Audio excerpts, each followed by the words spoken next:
is 7 o'clock. I will call to order the January 8th meeting of the Amity City Council. Please rise and join me in saluting the flag. I pledge allegiance to the flag of the United States of America and to the republic for which it stands, one nation, under God, indivisible, with liberty and justice for all. We will start this evening with swearing in of new councilors. Our City Recorder Tasha Johnson will give the oath of office to each newly elected councilor, beginning with the individual who's had the longest tenure.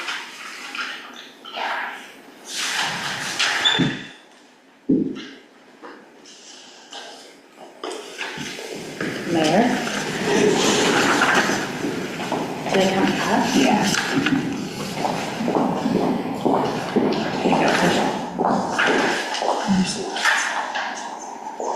Okay, I, Rachel King, do solemnly swear I, Rachel King, do solemnly swear that I will support the Constitution of the United States, that I will support the Constitution of the United States, the State of Oregon Constitution, the State of Oregon Constitution, and the ordinances of the City of Amity, and the ordinances of the City of Amity, and that I will, to the best of my ability, and that I will, to the best of my ability, faithfully perform all the duties of mayor faithfully perform all the duties of mayor of the City of Amity during my term in office. of the City of Amity during my term in office.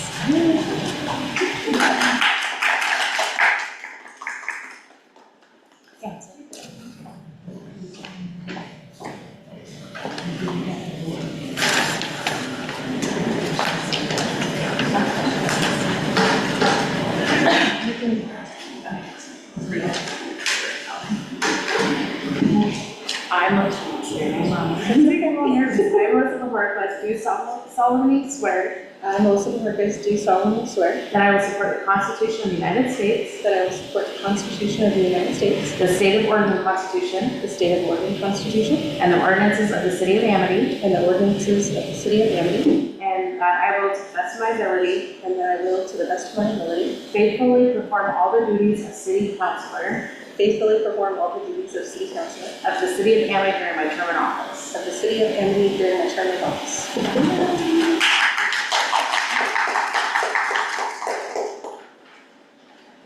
Next, we have Chad Luker.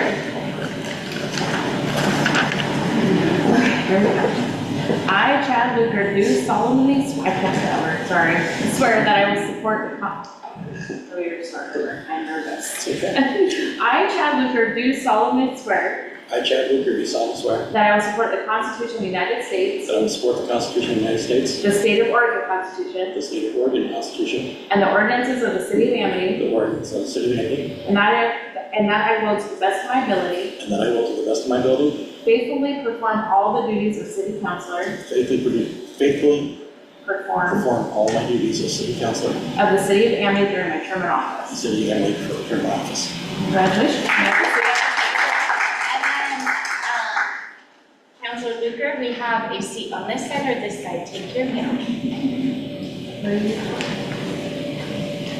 And Rachel Blanco.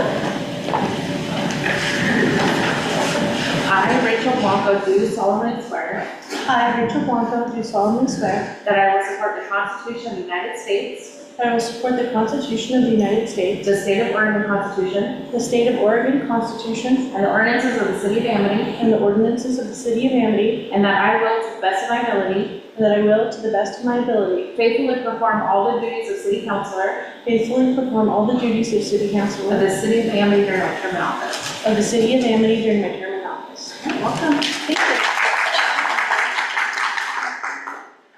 Thank you. Welcome new councilors and returning. Glad to have you all here. We will next go on to roll call, please. Okay, Councilor Melissa Bojorquez. Present. Councilor Rachel Blanco. Present. Councilor Chad Luker. Present. Councilor Caleb Shields. Here. Councilor Alice Thompson. Here. Mayor Rachel King. Here. We'll move on to the consent agenda. This consent agenda has budgets versus actuals and minutes from our regular December meeting and December special meeting. Motion to approve consent agenda? Second. I have a motion and a second to approve the consent agenda. All those in favor, please signify by saying aye. Aye. Any opposed, please signify by saying no. Consent agenda passes. We'll move on to citizen comments and questions. This is an opportunity to present items that are not on the regular agenda. Please state your name and address and limit your comments to 3 minutes. We'll start out with the Sheriff's Office report. I don't see anyone in attendance from the Sheriff's Office. Were there any questions on the reporting packet? And then do we have a representative from DIG?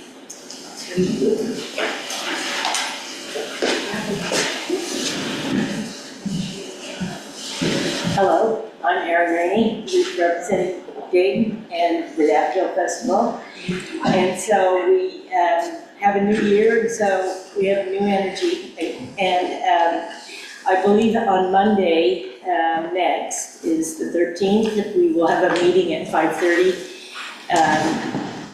I think here, but we just decided that we were going to have a meeting on Monday to start or get going on our Daffodil Festival planning for this year, our last Saturday in March. And so I will send out something to our team that has worked on it before. And so anybody that has any more input, I might have forgotten or, like lost the thread somewhere. So anyway, I'm prepared to get going on that again. And otherwise, I don't know that we really have anything specifically to talk about with DIG, but after Monday, we'll probably have more. Thank you, Erin. Do we have anyone in the audience here this evening with a citizen comment or question? Seeing none, do we have anyone online this evening? I don't see any there either. With that, we'll move into old business, of which we have none. And then we have an executive session. I don't have the executive session script. It's in there. I do. So the Amity City Council will now meet in executive session to review and evaluate the employment-related performance of a chief executive officer of any public body, a public officer, employee, or staff member who does not request an open hearing pursuant ORS 192.6602I. Representatives of the news media and designated staff shall be allowed to attend the executive session. All other members of the audience are asked to leave the room. Representatives of the news media are specifically directed not to report on any deliberations during the executive session, except for to state the general subject of the session as previously announced. No decisions may be made in executive session. At the end of the executive session, we will return to open session and welcome the audience back into the room as there may be action taken. So at this time, I'll ask anyone that's not a representative of the news media to just move out to the conference room. We're going to have a quick executive session and then we'll invite you all back.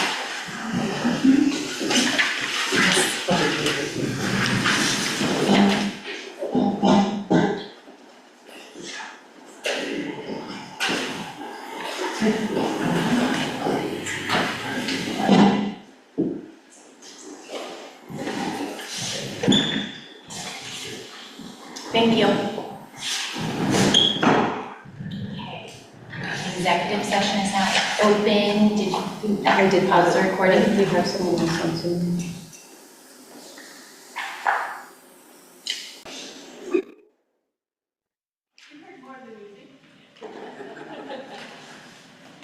We heard you guys too. Okay. We've commenced the recording and we will now return to regular session of the City Council. Is there any member of council that would like to take action on anything discussed in executive session?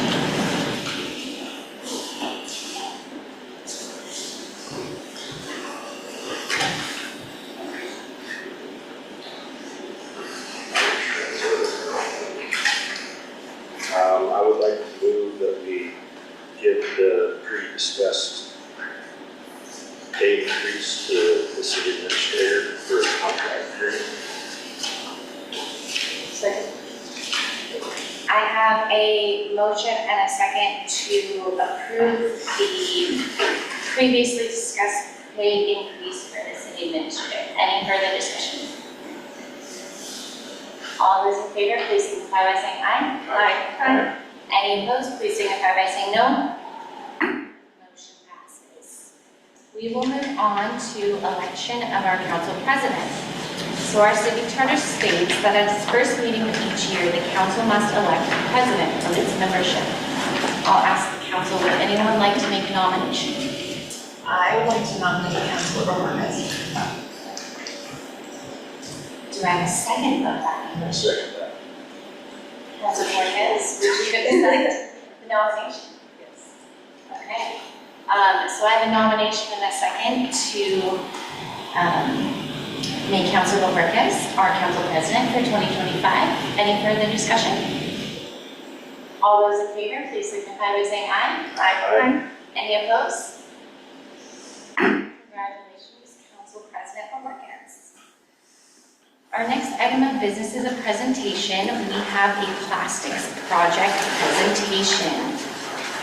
Recently, a few community members have been working on a project called Plastic Projects that aims to reduce the usage of single-use plastics. They reached out to me, met with Nathan and I, and we invited them here to speak more to council about this. So please come up and introduce yourself. And Thank you, Mayor. I appreciate it.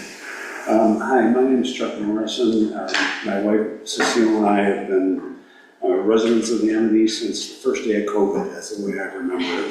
We moved to be near grandkid, and we literally were afraid we wouldn't be able to move our furniture. It was that bad for a while.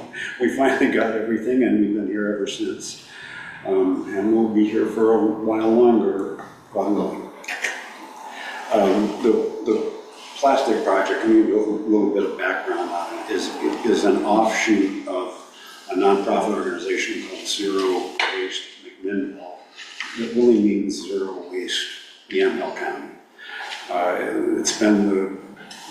Zero Waste has been around for 10 years. They are directly responsible for keeping massive amounts of plastic out of landfills. The numbers on plastic are that in America, we get rid of 46 million tons of plastic annually. And we recycle about 6 million of that 46 million. The rest of it ends up in landfills. It's just, it's shameful. We do the best we can to take care of little pieces of it. What I would like to talk to you about today, I should first read the mission statement of Zero Waste, just so you know what we do and what we're about. We provide programs to educate and to promote policies to eliminate waste. We lead by example to help McMinnville, Yamhill County, and Oregon to become more sustainable through pragmatic zero waste policies and civic engagement. To that extent, the thing that most people identify zero waste with is the plastic project. The plastic project collects plastic that Recology doesn't yet recycle, that most people throw away, and it ends up in landfills because Recology doesn't yet recycle it.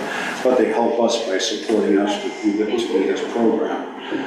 So 4 times a year at First Baptist Church in McMinnville, we collect plastic from anybody who shows up, and all we ask of them is that they separate the plastic by the numbers into bags and bring us those clean and carefully separated so that we don't have to, although we still have to do it, but we don't have to do it quite so much. The cost to the participants is $4 for each bag. And last year, and by a bag I mean like a paper shopping bag, like an Albertsons bag. I guess they don't have paper anymore, maybe they do. Last year we collected 130 large garbage bags of plastic, which went to several different recyclers. That's one event of the 4 events. The last one we had in October. That amount of plastic goes to 2 or 3 different recyclers in Portland, and it goes in 2 different trucks. In addition to that, there's another partner from another recycler in Portland who takes styrofoam, and the styrofoam is, I think, $10 for a 45-gallon bag to recycle, and so between the two of them, it's a pretty massive recycling event. We get folks coming from as far away as Eugene and Newburgh and a number of other cities that you'd be surprised how far they come to. I think that this year's the folks from Eugene are definitely the farthest away, because they don't have anything like this. We're glad to do it. We're proud of being able to do it. What we would like to do in Amity, because we enjoy living in this community and want to take advantage of what we understand is a very successful town cleanups a couple times a year, is we would propose that we have a table at that event, and we just pass out the same information that you have. Don't want folks to bring the stuff, because I'm not going to store the stuff in my garage for 2 months before the next collection event. But what we can do is give them all that information and tell them that the First Baptist Church would love to see them there on next time is February 8th, but on dates, there's 3 others in May, August, and November as well. And they're pretty crowded. My tip is, don't come at 10 a.m. when we open up, because it's a long line of people waiting to get in. Come about noon, sleep late, go to church late, do something until noon and show up at noon and do it, and it'll be a pretty quick to go through. So, One thing I don't think people realize is that our ecology picks up 3 kinds of plastic. That's it. Really, really limited. They take jugs from your detergent, liquid detergent. They take water bottles, and they take jugs, tubs, and water bottles. So the tubs are your yogurt containers, butter containers, any kind of. And so we want to do everything else with all the rest of that plastic to keep it out of the landfill. and so one thing that I also forgot to mention is that in addition to everything I already mentioned, there'll be another recycler this year at these events who will take all kinds of electronics.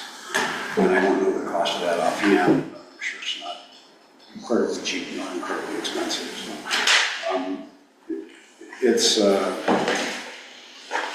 it's an amazing event and gives folks a chance to until our recycling programs locally, regionally, and nationally get more cohesive and more comparable to each other. It gives us a chance to get ahead of most everybody else and the Oregon area safe folks right in Portland. We'll still be a little behind, but this is an event that we think people in Amity would be interested in. We want to encourage them to do it, simply because every time they bring something to First Baptist Church in McMinnville, it stays out of the landfill somewhere.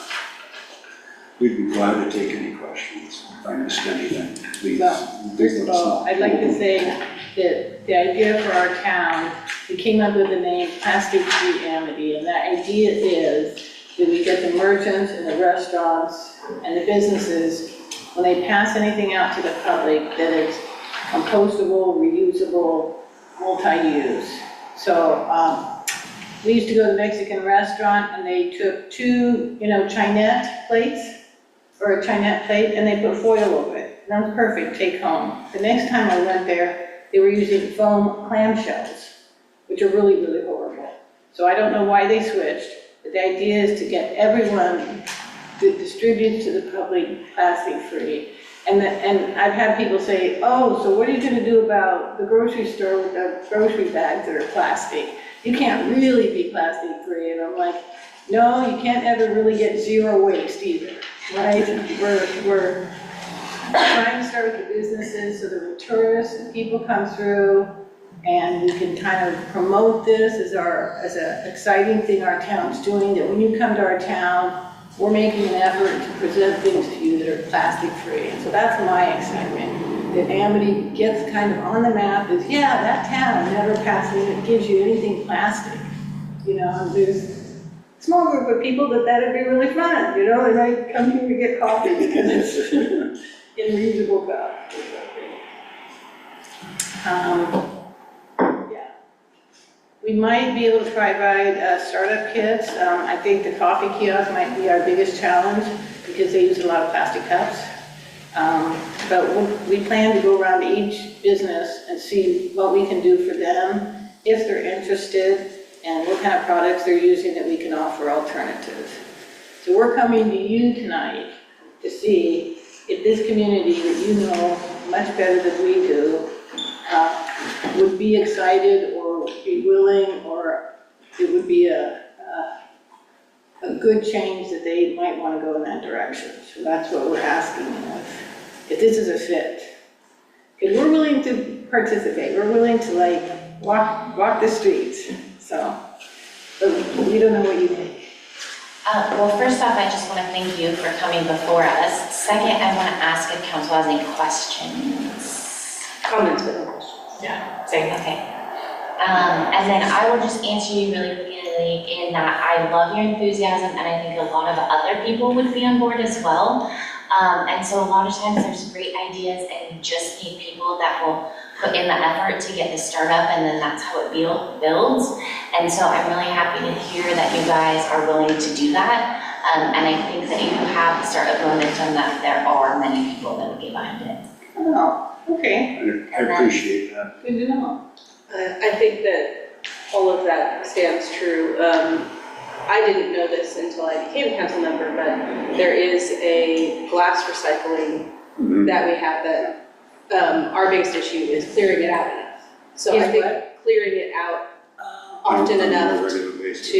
to be used, because it fills up quickly, which tells me that members of our community are going down there and putting their glass in there rather than throwing it in the trash. Yeah. So I think that the interest is definitely in the community. I would probably encourage you to, if like community events like our Harvest Day Festival or the Daffodil Festival would be great ones that are more community centered.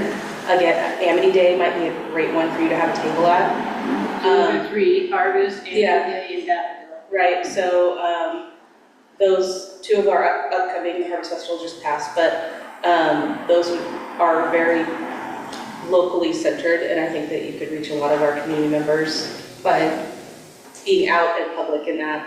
And then we have an upcoming business meeting town hall that would probably have some of our local businesses, hopefully all, but come and, speak about it there and gauge interest as well. But I think that there's definitely interest in the community for it. It's exciting. And there are different kinds of grants and things that we are becoming aware of, and we're really not asking you for any financial support. We're asking you for, like a declaration that you support us, and maybe a line in the newsletter, or they will be at the Daffodil Festival, a sentence, a pageant product. So that's what we're asking. Just, if you want us to do this, then support in the newsletters that you have and the way you reach the community is what we would want from you. But we aren't interested in money for this one. And Tasha, when do we do our shred days? I think our next one is April 12th. So it's a month in between your next collection date, but we have an annual shred day that might be a good opportunity to have community members come bring plastic. You're not looking to collect plastic. Yeah, we're No, not you're looking, to we're just looking to get folks to go to give the people the movie. info, yeah. Yeah, that's the challenge, because if anything we collected, then it would be ours to store, and And it is $4 in Right.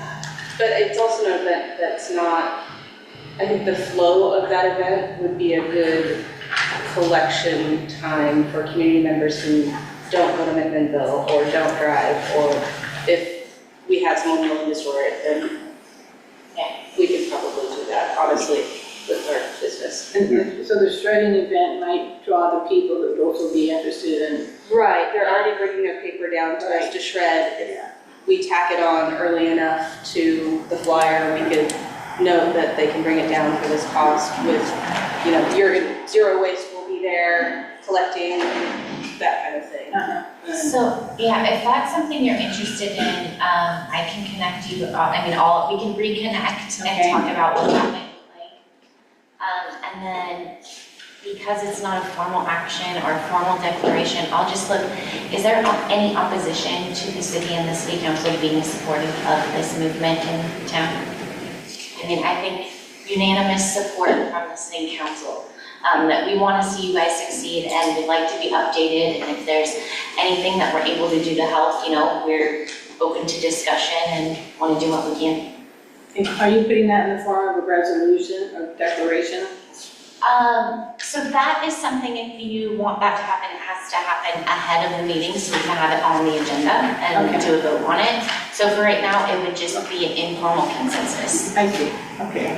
We appreciate that. One thing I forgot to mention is a tip for everybody in terms of, if you're like me, most of you come home from the supermarket with a whole bunch of plastic bags. Most of our supermarkets actually take those back, but Albertsons in particular is really good about it. They'll take any kind of plastic pretty much, cellophane, anything, not the hard clamshells, but anything that's soft, where bags or grapes come in and that type of stuff. And it ends up being Trex decking. Shortly after they have an agreement with Trex to send them all the plastic that the bags have been used. I didn't know that until the other day. Oh, and in terms of the bottles at the drop area at the end of Third, if my tip would be to call Cade at Recology. He's the new manager of sustainability. I'm hoping he'd be here with us tonight. But, I think he's on Zoom. Yeah, Kate will make that happen if you need to make that more often, for sure. You got the new ones out there. And Kate, we do see you online. Is there anything that you want to add? I think we're good. Okay. Thank you. All right, thank you very much. Thank you.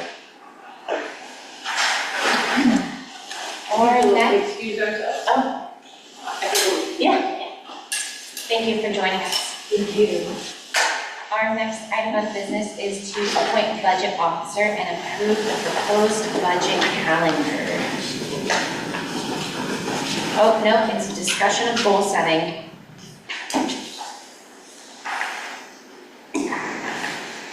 So Nathan, I'm gonna let you discuss goal setting.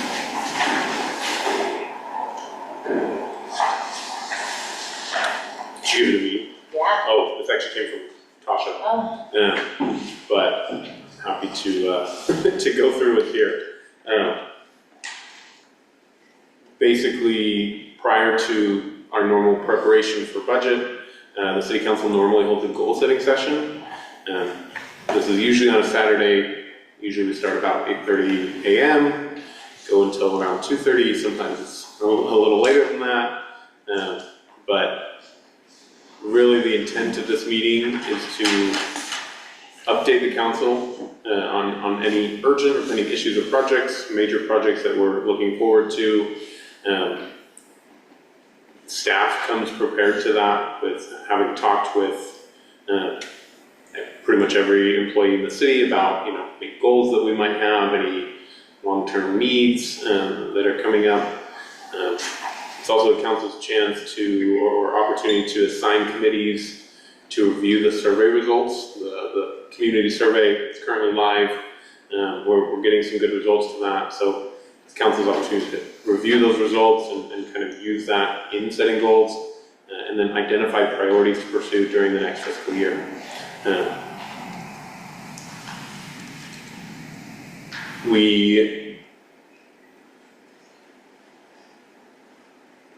I like what Tasha wrote in here about the fourth item is traditionally the heart of these meetings. It's really focused on identifying those priorities. the meeting usually takes a while to kind of review everything that's out there, everything that we need to consider, but really it's to identify those priorities and goals so that Tasha and I, as we kind of develop a draft budget, are meeting those priorities and not off in the dark or off on our own thing. So mostly we're trying to set the date for that so that we can get ready and get items ready and have everything in place. So I believe Tasha suggested a date of February 22nd. But if that doesn't work for anyone, speak up. And Please let us know. I'm scheduled to work that day.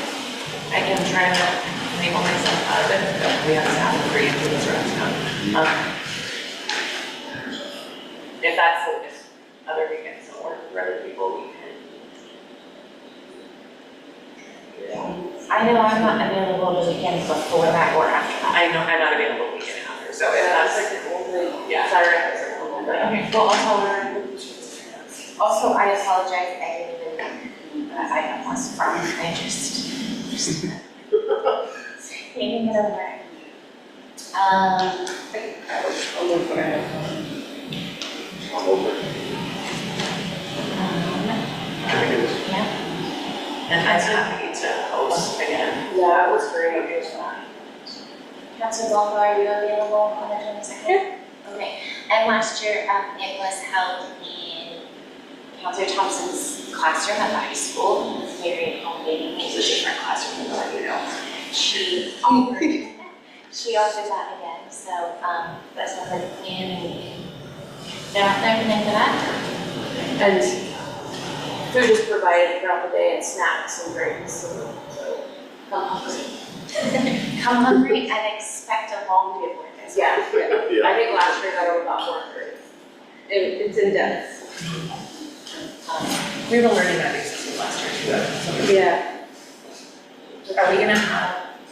I was going to ask, we've discussed it a little bit, is there interest in professional facilitation for either the whole day or, kind of traditionally we've, reviewed the survey results in the morning, taken a short break, come back and really get into the goal setting in the afternoon. I could have someone come just for the 4 hours in the afternoon. There are a few options. The council, the COG, the Council of Governments, has a few staff that are at least experienced in facilitation and can come help us with that. I have had some volunteers before too, but what is council's interests or desire for professional facilitation? I found that really helpful last year. Yeah, having participated and viewed a couple now, I think last year's was probably the most productive and helpful for setting goals and timelines and moving forward. And I think it's beneficial to have that facilitator because it allows staff to not be trying to make things happen, they can participate, as is appropriate. And it's nice to have somebody who's not in it. Because outside experience. Yeah. Somebody would reel us back in and get up on. Yeah. Yes. what are some realistic expectations? Yeah, sure. Is there any other direction you will need about goal setting? Do we have a Say 8:30. Usually 8:30. 8:30 till we're done.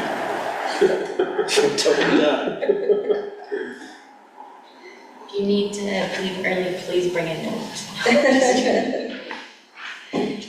Okay, anything else on that item? Don't think so. Okay, so now we vote behind any budget officer. Sorry, I just thought of one more thing. Oh, Are we yes. going to do joint with planning also for a part of it? I can invite planning with them. Might be helpful for discussing some things further. I would say they're welcome the entire time. Yeah. You can maybe share the agenda so they know. Thank you. No, you're fine. I do think now we can appoint a budget officer and approve a proposed budget calendar. Oregon local budget law requires each jurisdiction to appoint a budget officer to oversee the preparation of the budget. Staff recommends appointing the city administrator as the budget officer, as that is in his job description and on rules and policies as well. We also have a suggested calendar to follow in order to adopt the budget by June 30, 2025 deadline. It allows for the publication and timing requirement, follows a similar schedule as years past. We need to make appointments at the regular April council meeting. We have 2 community budget members that are still within their term, but we have multiple vacancies. 2 or 3? 3. That's right. And it's 5? Actually, it's 7. Oh, 7. Yeah. So we have 4 vacancies of the public on the budget committee, as well as all city councilors sit on the budget committee. So we have an application out on the website or? There's an application available and then it went in the newsletter. Okay, so their last chance to do it would be the April meeting? Yes. Maybe we can, We'll probably put in every single one. can we do a push notification? Since that seems to be a good way to reach people? Yeah, I would think wait until mid-February, Yeah, but I think I that might think be we a could good, do an all call. maybe add that we have open planning commission positions?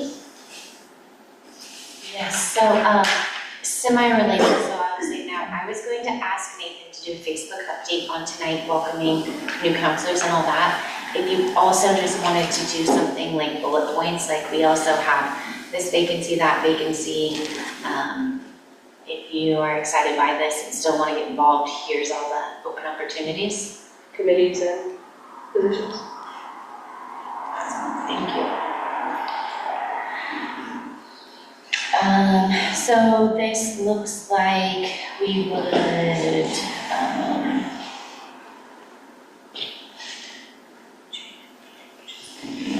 so the first meeting would be May 7th. Yeah, appointment April 27th. Is there any questions or concerns with the proposed? If there's nothing to discuss, I would entertain a motion. Isn't May 7th our first council meeting? Did I just put May 7th? So, As what? The budget committee meeting in April? We do have a council meeting. So it would be, That would be a city council. So what, the 14th? Yeah. Okay. that is why it is a proposed.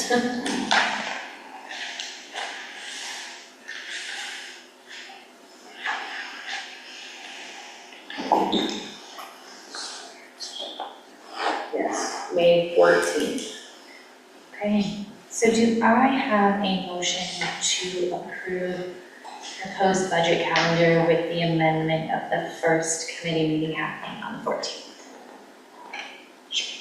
I move to appoint Nathan Fark as a budget officer for fiscal year 2025-26 and approve the proposed budget calendar with the amendment of changing the start date from May 7th to May 14th. Second. Okay, I have a motion and a second to appoint Nathan Fark as a budget officer for the fiscal year 25-26 and approve the proposed budget calendar with a change of the first committee meeting from the 7th to 14th. Any further discussion? All those in favor, please signify by saying aye. Aye. Any opposed, please signify by saying no. Motion passes. Our next item of business is to adopt and enact an ordinance for 2208-01 LA legislative amendments to the Amity Development Code. The Amity City Council and Planning Commission have worked together to develop amendments to the City Development Code to address marijuana-related businesses, accessory dwelling units, and short-term rentals. On November 18th, the Planning Commission held a public hearing and approved the proposed amendments and adopted the findings included in the staff report. On December 4th, the Amity City Council held a public hearing and approved the proposed amendments. The next step towards adoption is adoption of the enacting ordinance, Ordinance 685, by the City Council.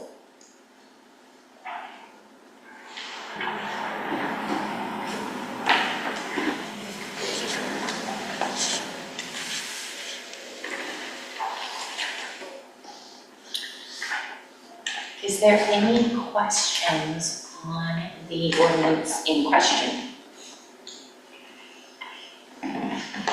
Any questions or comments from the audience?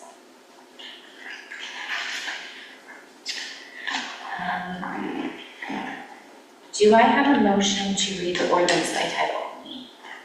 Motion to read the ordinance by title only. A second.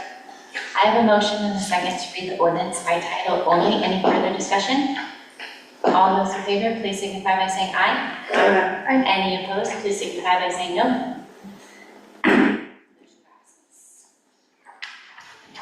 Nathan, will you please read the ordinance? City of Amity Ordinance Number 685, an ordinance amending the Amity Development Code to adopt standards for marijuana-related land uses, short-term rentals, and accessory dwelling units, ADUs. And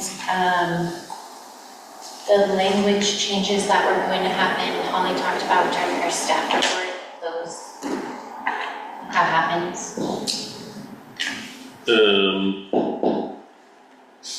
It was a one word that needed to be changed. That's right. I'm honestly not sure if she changed it in this copy. Let me see if I can find it. I don't know if it'll pull up the text.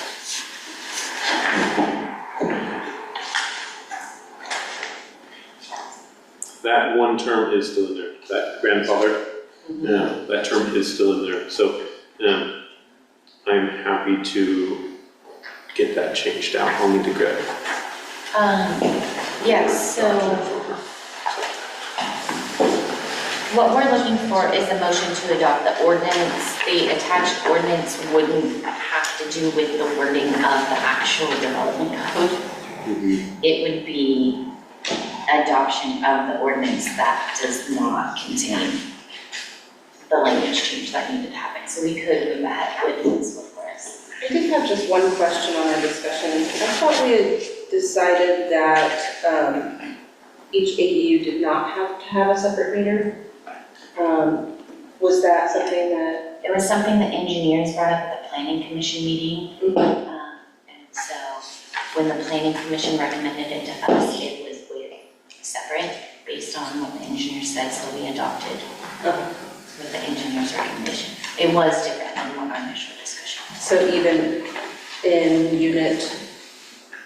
in-home ADU units will need a separate meter? The engineers themselves went back and forth on that one several times. Well, I know Greg had talked about it taxing the system a little bit more than it should. And that's why we nixed it. I think there was some question of whether another connection would tax the system more. I think in their purview though, to make sure that fees are consistent with people's usage and getting distributed through the system fairly, I think their thinking is that a separate dwelling unit should have a separate water meter and a separate sewer connection.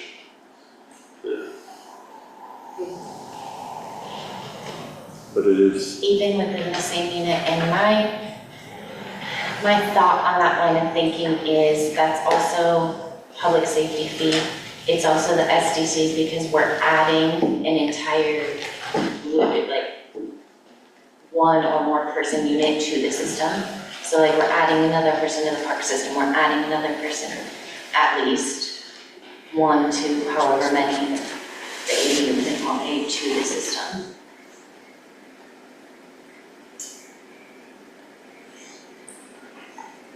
Yeah. It was unclear, and I don't know if we really hammered out for like in unit, essentially like a garage We conversion. talked a lot about it in the last I know. meeting, and there was a lot of reasons why we got rid of it. Yeah. I guess I wasn't aware of that yet. I missed that. Well, I think it was just when the engineers really looked at it and they felt strongly this way. And we That's decided what that we they were professionals. Yeah.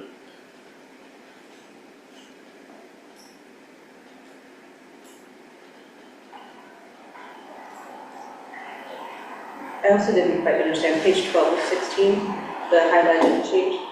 Can someone explain that to me? Sorry, I'm not quite understanding what the addition.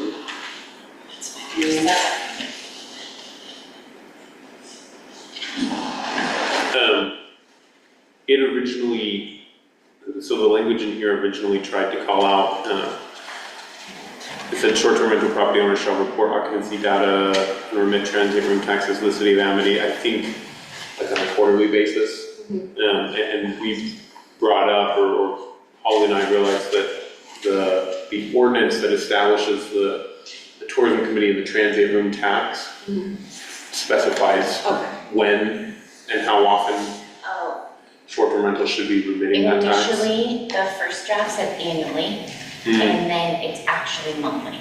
So it was worded this way so that it's congruent with whatever the current policy is. Okay. So like right now it's monthly, but if we were to change that to quarterly, we wouldn't have to change the development. So we kept it vague so that if the ordinance changes, we don't have to go through that. Yeah.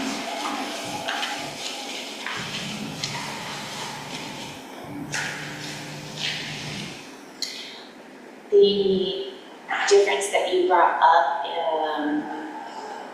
is your vote of approval contingent on that? Or do other councils feel like we need further discussion or I mean, I think that makes it significantly less accessible to a lot of our residents. And in some instances, like an in-home addition doesn't make sense to do.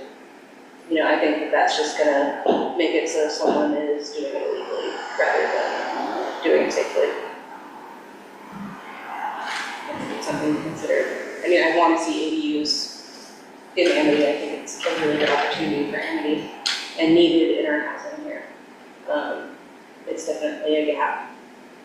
But my vote's not contingent on it, but I think it's disappointing for me to see that.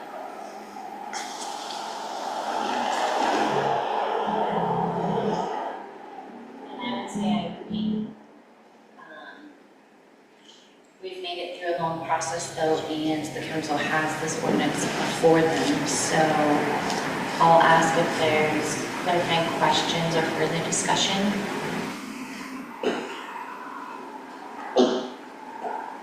If not, I would entertain a motion.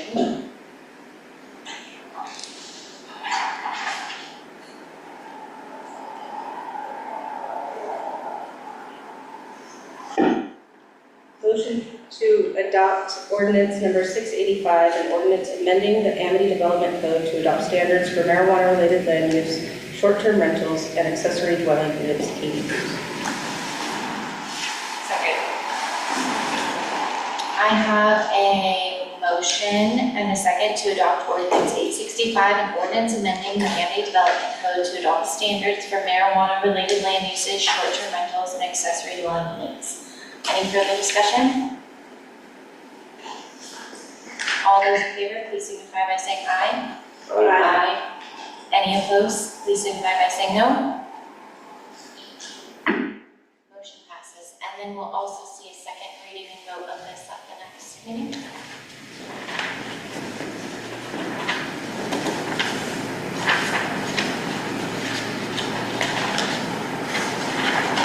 The next item we have is small city allotment and a grant agreement, which I do not believe the grant agreement has came through yet.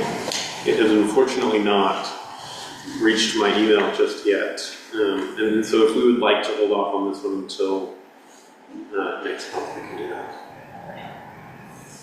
Few options, knowing that we've had small city allotment grants in the past.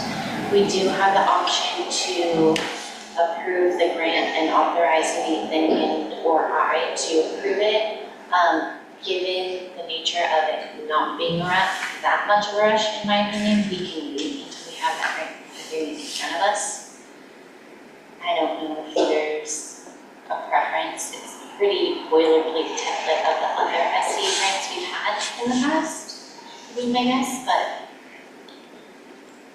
personally, I'm not comfortable just saying, sure, we'll sign it. What were the small changes to the scope? So I've been working with Gina Edgar at ODOT, the grant writer, to essentially make our project scope as vague and as flexible as possible. They've been great to work with. So obviously keeping it so that our scoring would stay the same, but essentially what it ended up being, originally I applied for Enos and Stanley Street. On Enos it was from 3rd Street north to the dead end, and then on Stanley Street it was from Nursery to 2nd. A couple of different realizations made that section of Stanley between 4th and 5th not really feasible as part of the grant. ODOT believes that if we did that section, then we would need to add in ADA curb ramps and a few other things, which would make it much more expensive. We're also planning to do a water line along that section of Stanley, probably this summer, late fall. That's in the works, in the design phase, right? And so it wouldn't really make sense to try to pave it and then do a water line there. So I shifted that and got rid of that section. ODOT was happy. They said the other sections of the road were still in bad enough shape that we'd still get the grant.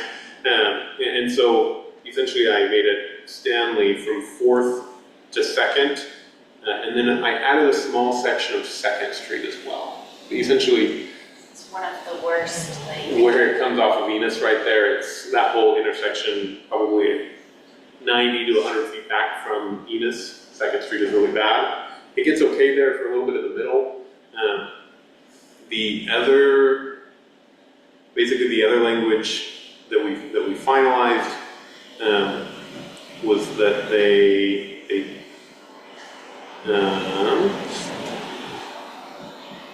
I asked if we can allow the project limits to be extended if funding permits.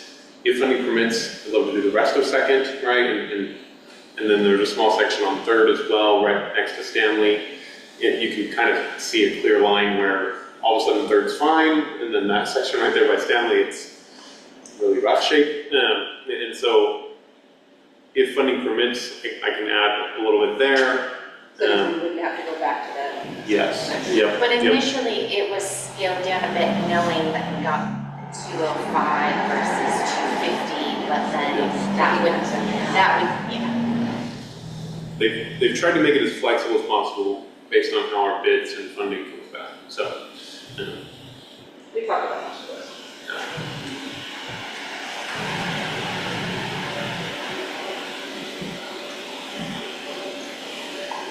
I would be okay with him signing it after he gets it. I think, yeah, if there's, if we're, I wanted to get one and package and get all that.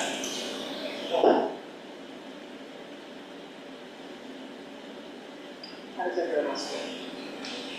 Would you rather postpone it until next meeting, or? I've already asked and said that if that is the case, I would like to read it first before Nathan signs it. Obviously, that would be at his discretion if he said yes, of course. So either way, I think we always need more than one set of eyes on things, and that has nothing to do with our stuff. I just accused you for different. Yes, it's just because it's good practice. But I also know that we know the project, we know the application, we know we're working with ODOT. a trustworthy partner. We have legal if they need to be, have eyes on it too. So it's really up to council whether you want to word it as we accept the SCA grant and authorize the city administrator to sign, or if you would rather wait. I would rather wait.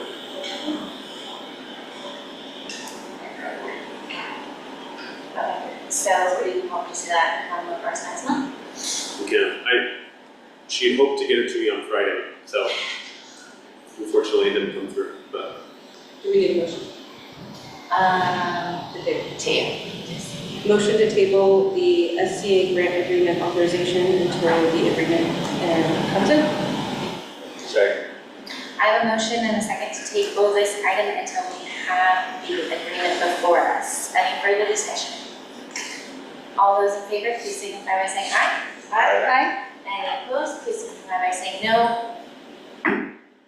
Motion passes. Last item of new business, an exciting one. We have Oak Street widening, task order and design exception. Nathan, will you please walk us through this? I'm sure there will be quite a bit to talk about. I'm gonna say I can try. The city of Amity was awarded $1.5 million to improve South Oak Avenue through the passage of House Bill 4134 in the 2024 legislative session.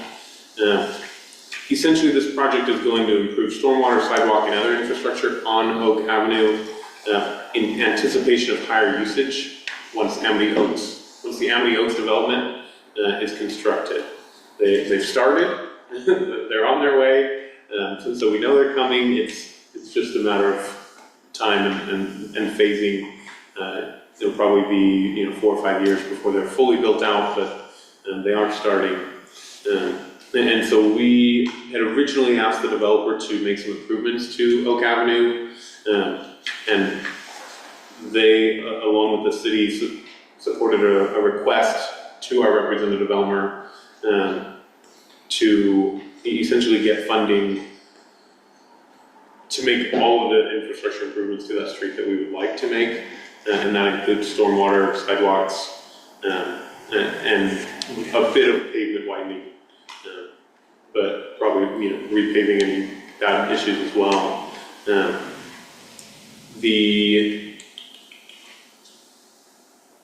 One of the big things that we're looking at right now, and that we really need council to consider or to kind of decide on and give direction on, is the question of whether or not to try to acquire more right-of-way. On Oak Avenue, right-of-way is fairly constrained, particularly between Nursery Street until you get down to about Thatcher. I think it's that little kind of half street after our Oak Street lift station. The right-of-way there is only 40 feet wide. The city standard calls for, I believe, a right-of-way width of 66 feet wide for Collector Street, which Oak is considered. Oak is classified as, I should say. We can make a road section work within the 40 feet right-of-way. It would be fairly different than what the city standard calls out for in our design standards. I will also note that if you look at where the right-of-way and property lines are currently, there's not much room like in those people's front yards or in those people's side yards to acquire right-of-way without running into houses, driveways, retaining walls. That area of the street is just really narrow in general. And so, essentially though, the question is, do we want to try to acquire right-of-way both there and further to the south? Past Thatcher, the right-of-way widens, but it's still not our full standard. It widens to about, I want to say about 50 feet wide. So still not the full 66, but closer. And we can widen the pavement, widen the sidewalk a little bit once we get down there. But that section of Oak right before Nursery would be fairly narrow. not fairly, the pavement would stay about the same as it is now, and then we could add sidewalk on either side still. It wouldn't be a wider road. But if we choose to try to acquire right-of-way, it is going to be a significant cost and time piece of the project. If we choose to say we're just going to deal with the right-of-way that we have, we can do that, and we can make just a smaller, more narrow roadway section through there. Maybe not allow parking on that most northern section, but that would financially save a significant portion of this. If you look at the Keller Associates task order, they list the compensation on the front page as $457,000. When you get down into their budget at the end, they break it out into project management, all their services, and then management reserve is usually like a contingency, and that's at $151,000. A large part of that, if you scroll back up a little bit to Task 8 Management Reserve, a large part of it under additional services is the property acquisition. The estimated cost of right-of-way acquisition and estimated costs in that area, they're really vague estimates right now, but the estimated cost is $136,000. And so if we avoid that altogether, and we know that we don't want to go that way, then that management reserve can come down a bit, or we can approve it with that kind of contingency in mind, but depending on how the project goes. Okay, I want to highlight a few points, and then I'll just open it up for discussion. We've had an informal conversation and let staff know that councils, and this is what I'm remembering, we had a preference for keeping it at the existing right way and not expanding that. And so that's kind of why that conversation has continued. This would be a formal acceptance of that, of not wanting to go wider than what we have right now. Another thing that I want to bring to mind is when the Oak development project was approved, the widening was very minimal. The widening requirements were very minimal. And community home builders came to us and said, this is making our project almost undoable for us because it's going to cost us $276,000 to widen the road. Anywhere where it's less than 28 feet, we asked them to make it 30 feet at least. And they said we couldn't do that. So we worked together, and now we have $1.5 million to do this. This project is not only putting the stormwater in, it will widen the streets to have at least 10-foot travel lanes on each side. Like every place is at least gonna have 10 feet on each side of the road for a car to go down, and sidewalks. So when we were looking at that initial project, there was not sidewalks, it was widening the road and hoping there was a safe place to walk. So to me, and this may have changed, I've already heard though from the council that we don't want to take up people's front yards, and we don't want to try to acquire land that doesn't currently belong to us. When I look at these concepts, and there's a few, and I feel like there's room for discussion on every single one of these items, it feels like it will be a significant improvement, not just to accommodate additional traffic, but for everyone who lives in that area. But change is not convenient, it's not easy to accept, it's not whatever. But if we look at the long view, if we said, no, we're not going to do this project, and we got a little bit of road widening, it would pretty much look the same in 20 years. But we'll be able to look back in 20 years and say, this street has been significantly improved. And I think it might set the standard of what we hope other streets are obtainable around town. So that is my tangent. I will open it up for questions, comments, concerns.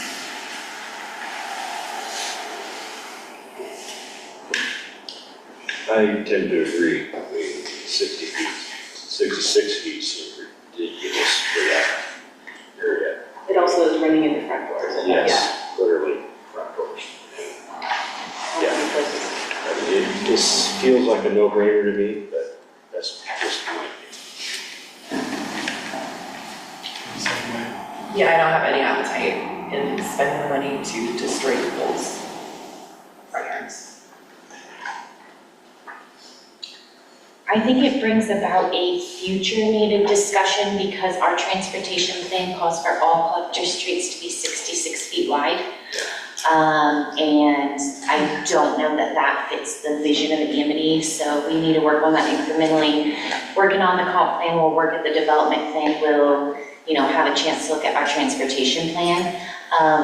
It seems like in the past 4 years that I've sat here, we've made quite a few exceptions, and at first I was really hesitant to that, but I think it's just a need because we're going about making the policy changes as needed, but some of these exceptions, like Councilor Shields said, feels like a no-brainer when we're faced with making the decision right here that's affecting the people right here, right now.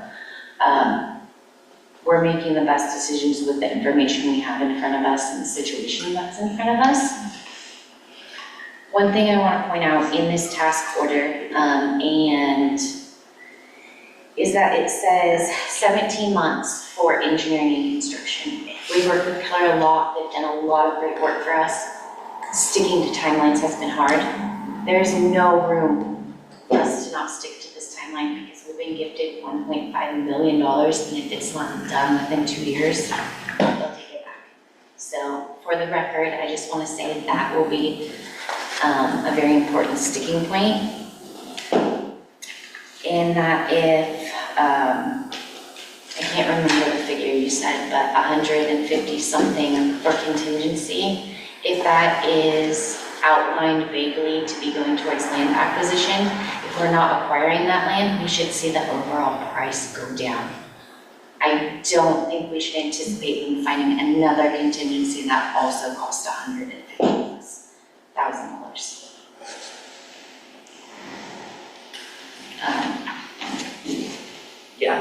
My other concern was, do we really want to slow this down anymore?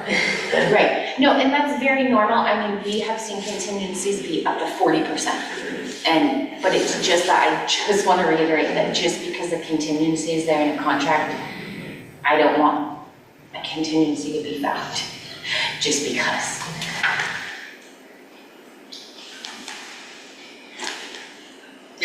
Ready for me to say something?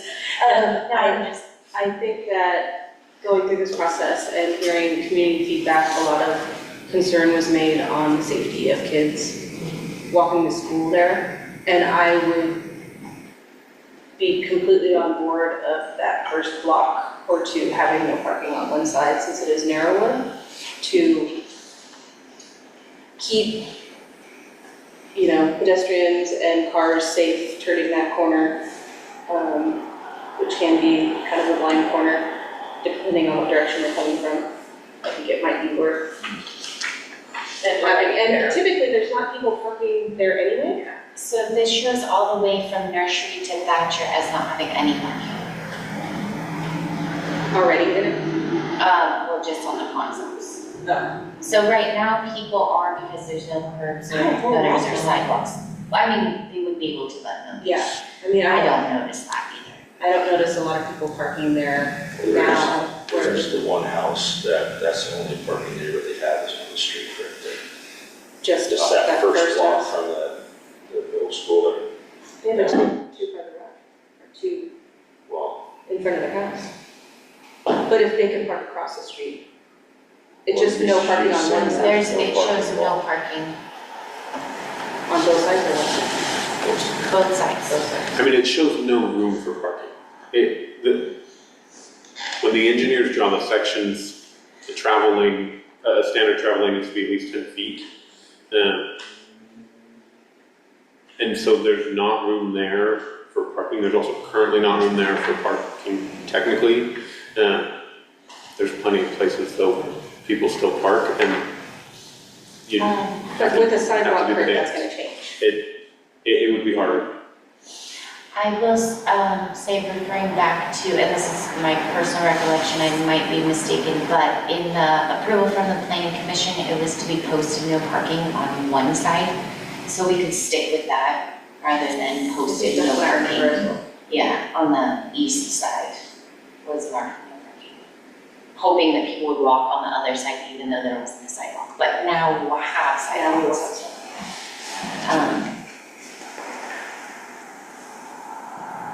Yeah. This is not to slow the project down or throw any monkey wrenches, but the contingency, are we able to repair any street signage if we have left over? Because I know some of our street signs are wooden and Yeah. some are broken or non-existent. Yeah. That might be, I mean, that could certainly be I don't know if it's. in mind. It's also been on Public Works' mind throughout the city. Greg and I were talking about it today, of taking a look and seeing what we can do. But Well, and so this is showing, this is just the task order for Keller for $457,750. That means that when we go out to bid for construction, we'll be looking for something around $1 million. What we include in that is up to Keller. Obviously, you know, you're gonna start with priorities and go down, but it will be the same situation in that whatever is left over, once that construction is done, can be put to use in for the project. Okay. So I'm sure we can work on a list of, There's probably quite a bit. yeah. If there's one. And so with this, there's two recommended motions and we need approval of both motions to move forward. One would be the task order and then this is the proposed street section concepts. I will ask, it shows one and then it's the preferred alternative. One, have they decided to go with the preferred alternative? Are they asking for one or the other, or do we just approve the cross-section concepts? and say, essentially what this is asking for is approval to just use the 40 feet and 50 feet right away instead of seeking more. And These then are- they'll put that to best use. Yes, these are some concepts that they've come up with so far. They'll be coming back to the city multiple times to talk through actual design, review design documents. If council has a preference on these, you're welcome to let me know, and I can take that to those meetings with them. But essentially that becomes this is very preliminary is what I should say, right? They'll come back with actual survey and like take a better look at, okay, where's the power poles, right? Can you fit a power pole in between? Can you put the sidewalk on this side? Are you gonna have to move, you know, things like that. So,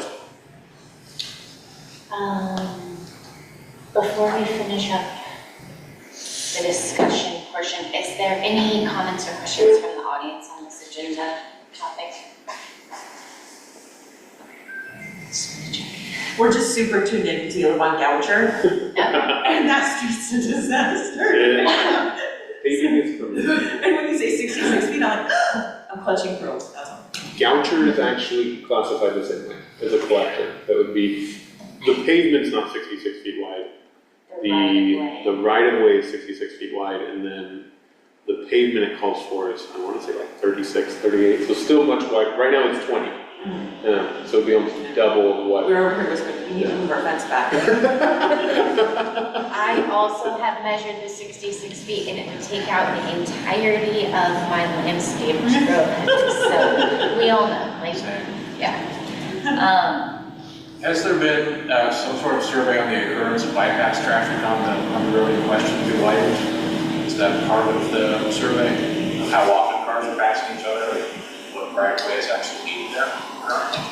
There was a traffic study done during the initial before the approval by the planning commission, but that didn't come before council. And so that traffic study was used for the engineer's recommendation that they needed to widen anywhere that it was more narrow than 28 feet, which makes me think that, you know, there's, yeah. So broadly, somewhat there's data, but not. Yeah. Yeah, so based on that, they wanted at least 28 feet of surface area, but that included people walking along the edge, so not just driving. The occurrence of 2 cars and pedestrian. Yeah. And the potential of a parked vehicle, whatever they observed during that time, they had to be out there watching.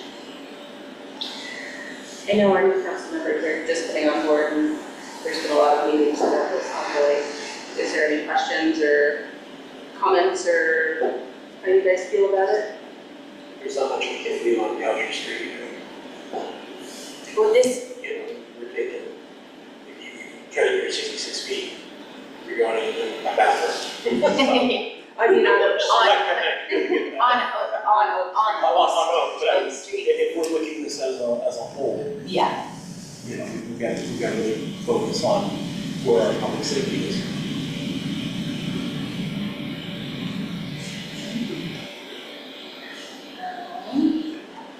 Mayor King, you asked about the second motion listed on there.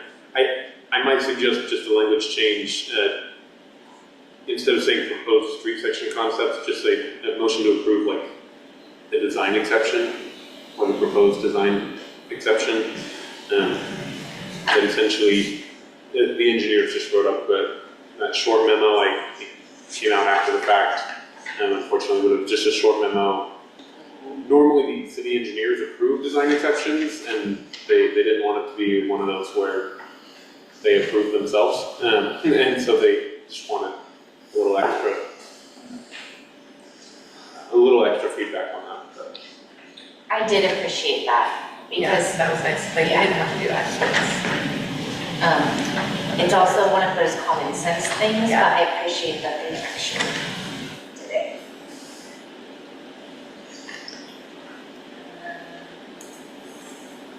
Yes, it says typically this type of design exception must be approved by the city engineer. Since the city engineer is the design engineer, we are requesting additional oversight from the city council. Please contact me with any additional questions or information needed.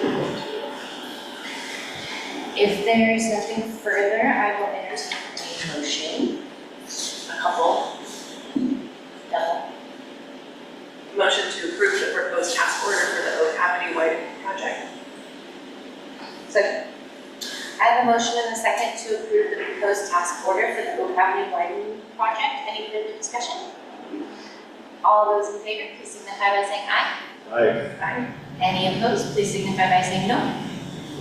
Motion passes. And as a follow-up, Motion to approve the proposed design exception and work within the existing right of way. Second.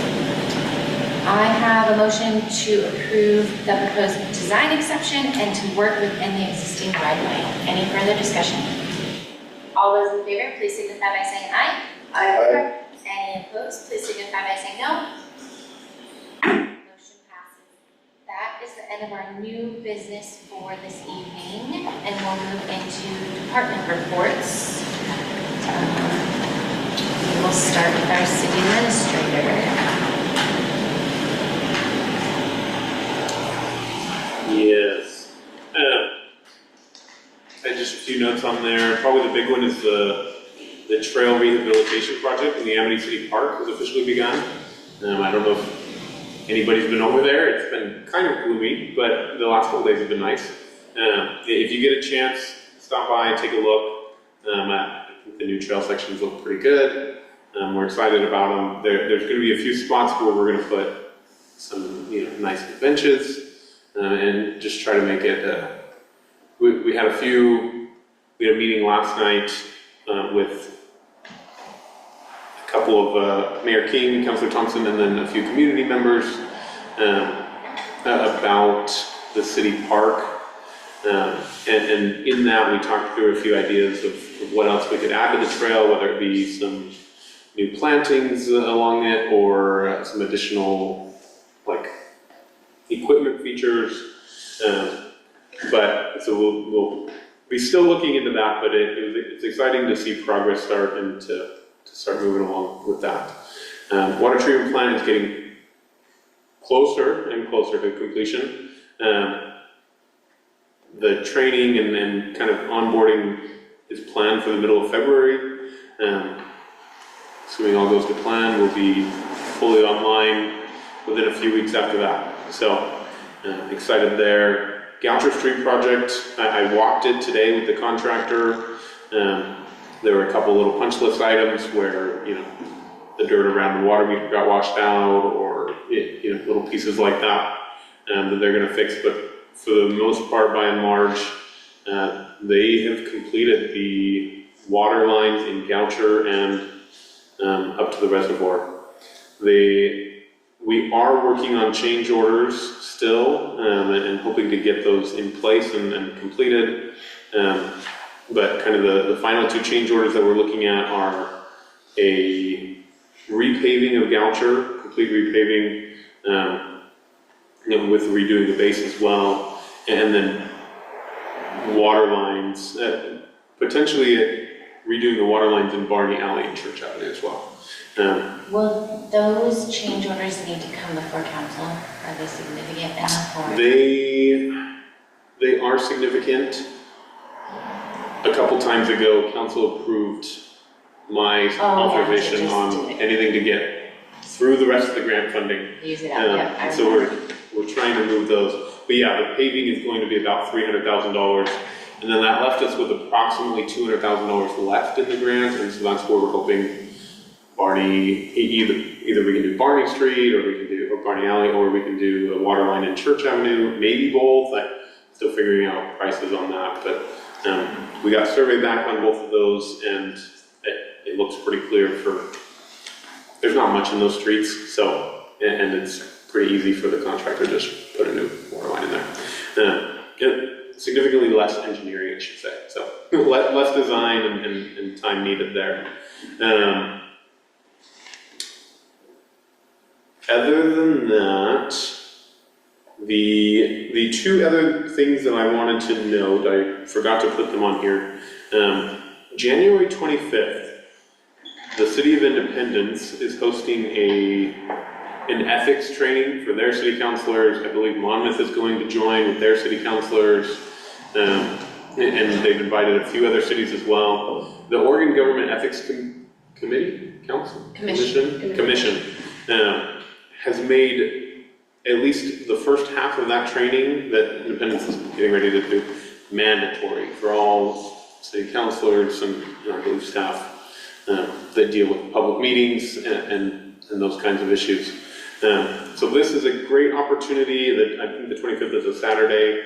It's a great opportunity to do some training, meet some other city councilors, and lunch will be provided. So if you're available for that and would like to go, please let me know and I will RSVP to Independence and make sure the lunch is there for you. But It's extremely informative and helpful. yes. I think it. Have you done the required ethic? Like, this is a different. This is not, it's one to the all-day one. Which, so unfortunately, it's the same information, but it's different because it's put on by the Ethics Commission, and so you're required to do this one as well. Oh, really? Yeah. Because everyone has to check off that they have done their training, not the LOC's training on the same subjects. Okay. But it is very important. And it'll be the same, it'll feel the same. It'll be the same. What day is that again? So that's January 25th. So if you can, mark your calendars, send me a quick email, and I'll get you on there. This is the same one that we put ourselves on the waiting list for them to come. You guys mentioned a preference for in-person. So we're on the waiting list for when they have availability, they'll come to address. You can also look it up, what is it, OGEC? OGEC. OGEC. You can look it up because they have online webinar opportunities as well, if you don't feel like you'll be able to make it in person. And I can send out an email with those training, that opportunity. The other thing to note and put on calendars, on January 28th, LOC, the League of Oregon Cities, is putting on kind of they put it on every year, but it's kind of a fun, unique opportunity. It's a Tuesday, middle of the week. I know that's hard with, real person jobs. But essentially they have an opportunity for staff not staff, councilors, elected officials, to come meet with, to meet with everyone in the morning, and then in the afternoons to have meetings with our legislators in their offices in Salem. And so I've, set up a tentative time with Senator Starr, our newly elected state senator, and then I have a request in with Representative Elmer, our legislator. So if you're able to go to that on the 28th, it does require registration with LLC, but the city will cover that, and we can cover that cost. And we'd love to have you go if you're available and interested. So Councilor Bojorquez and I went the year before last. They actually do it every 2 years before the start of the biennium of the legislative session. It is very fun, super informative, and it's just different being down there with the group, and it really shows. The LOC has a list of legislative priorities that we all voted on, our city voted on as well. And so you rally behind lobbying for those, and that's like, we just talked about it, but like mental health and homelessness and infrastructure and all these things that are priorities statewide. It's just showing up for that cause. But then you also have the opportunity for those one-on-ones where you can say, yes, we're behind all those statewide goals, and then also this is what Amity needs, or this is what Amity is working on. So I would love it if any of you are able to join. Do you remember what time that went to? It goes until about 8 p.m. at night. No, I know that day we have Amity Day and Tourism Committee, so I will probably stay till about 3 or 4, and our appointment shouldn't go after 3. Yeah. Are you able to sign up through the website, or would you like? Okay. So Council President Bojorquez will register herself. Okay. Sorry to jump in, I'm excited about it. It's a really good opportunity to get the city's name in front of legislators. I mean, that's part of how we got the 1.5 million. And it's not just your representatives, but they're all there. And they all have special interests and specialties and pet projects they're working on. And so if you can say, well, we are interested in that too, or we would love to work with you, it's helpful. Did you have anything else, Nathan? I did not. Any questions for the city administrator?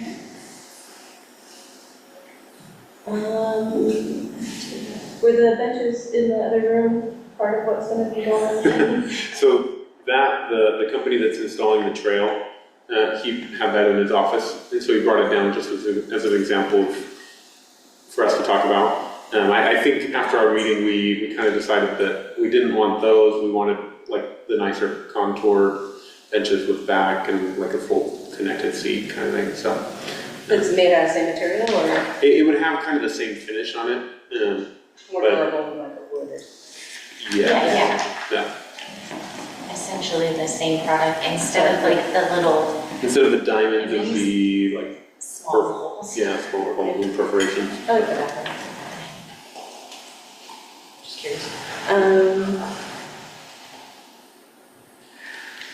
did have another question, but I've already forgotten it, so I'll email it to you if I remember. Tasha, we received your report. Do you have anything to add?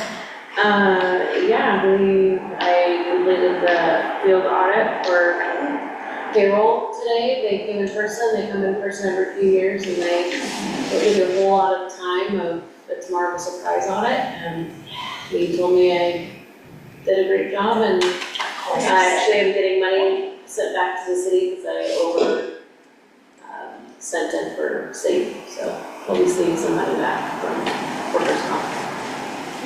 Thank you. That was Not stressful. surprising, but I appreciate that you were ready and got it done well. Any questions for Tasha? Good job. Yes. We saw the Public Works report, library report. Any questions on those?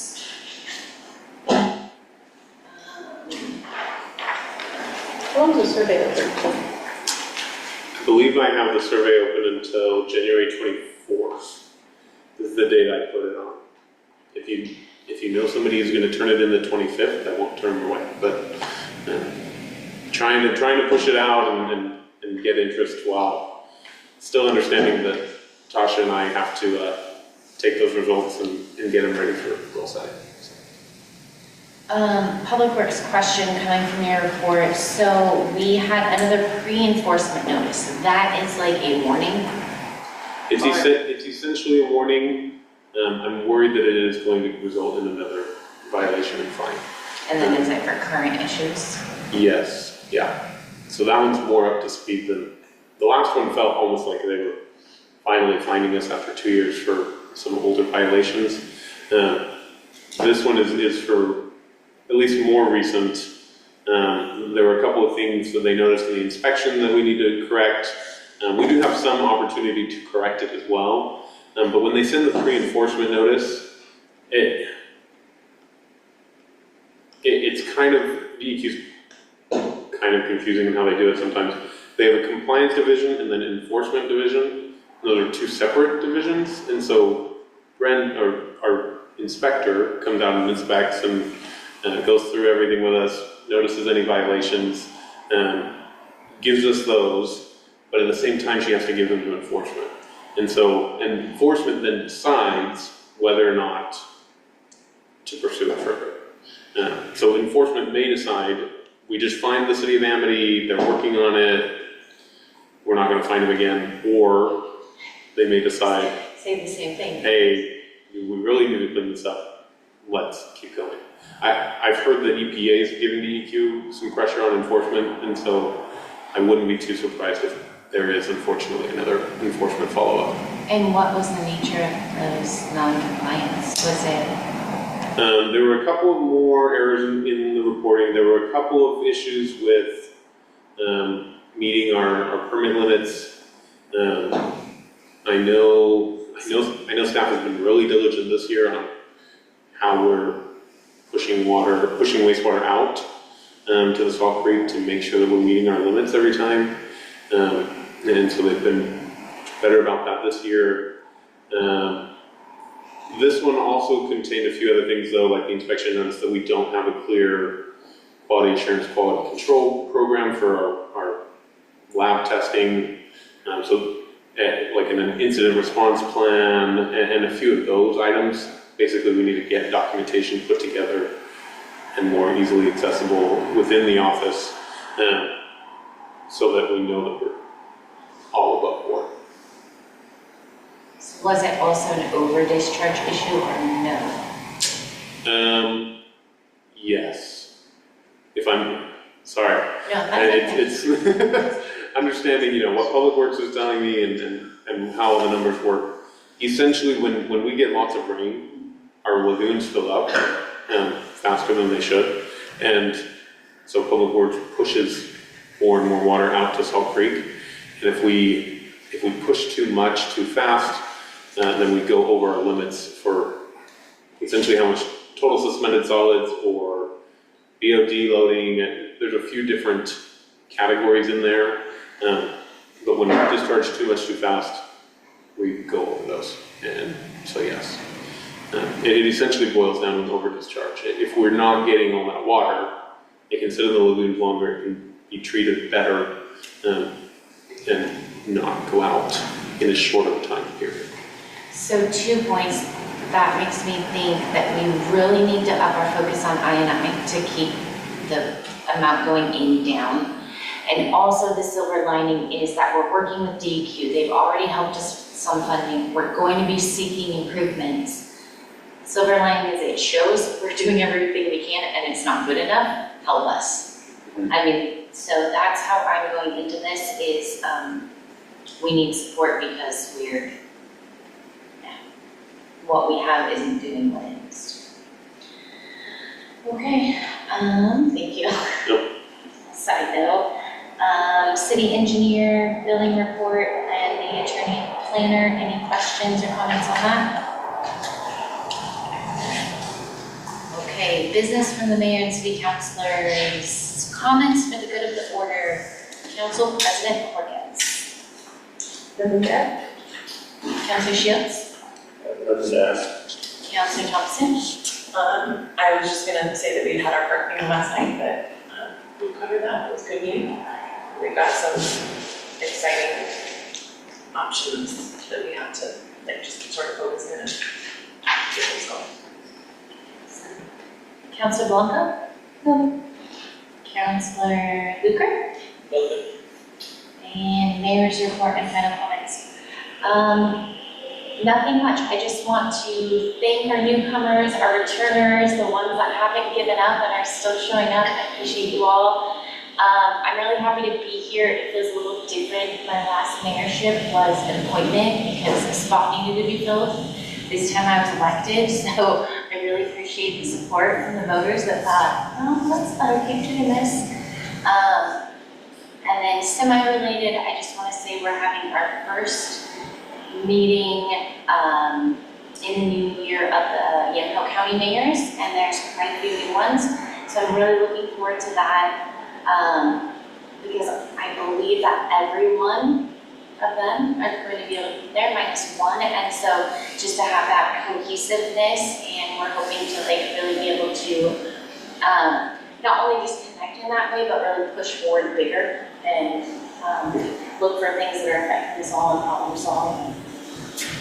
So that's about all I have. If there's no further comments or questions, I'll ask for a final motion. Motion to adjourn? second. All those in favor, please signify by saying aye. Aye. Any opposed?